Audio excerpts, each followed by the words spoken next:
गिबियावनो बयनिसिमबो गाहाम हामलायनाय बावबाय जिहेतु खौसेथि बर' सुबुं आफादनि 12थि नैबोसोरारि जथुम्मा लोगोसे धेमाजि जिल्ला खौसेथि बर' सुबुं आफाद इउनाइटेड बड' पिपल्स अर्गेनाइजेशननि 6थि नैबोसोरारि जथुम्मा बे जथुम्माया दिनैनिफ्राय जागायबाय।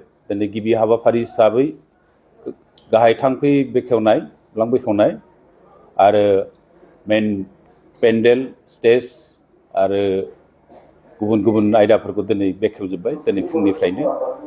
आरो दिनै जिहेतु सेथि हाबाफारि हिसाबै दिनै मेरु आफादनि थान्दै मेल जथुमगोन।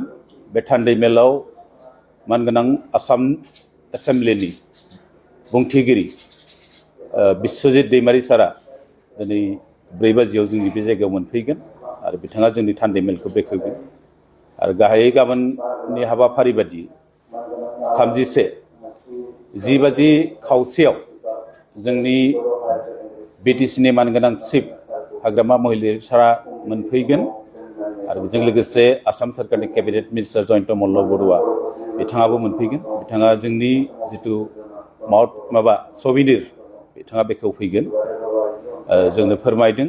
बेनिखायनो गासैबो जितु हाबाफारि बादियै गासैबो रायजो राजाफोरखौ जोङो लैहोर लैहोर फैनानै बे जोंनि 12थि बोसोरारि जथुम्मानि जितु मानगोनां हाग्रामा महिलारि सार फैगोन बे मेलाव गासैखौबो रायजो राजाफोरखौ बेयाव बाहागो लाफैनो थाखाय जों खौसेथि बर' सुबुं आफाद मिरु आफादनिफ्राय जों खावलायदों।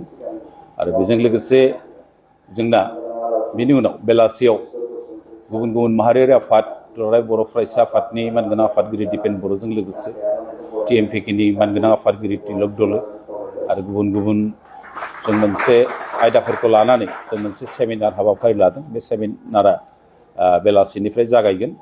गासैबो हाबाफारियाव बाहागो लानो थाखाय जों खौसेथि बर' सुबुं आफादनिफ्राय खावलायदों।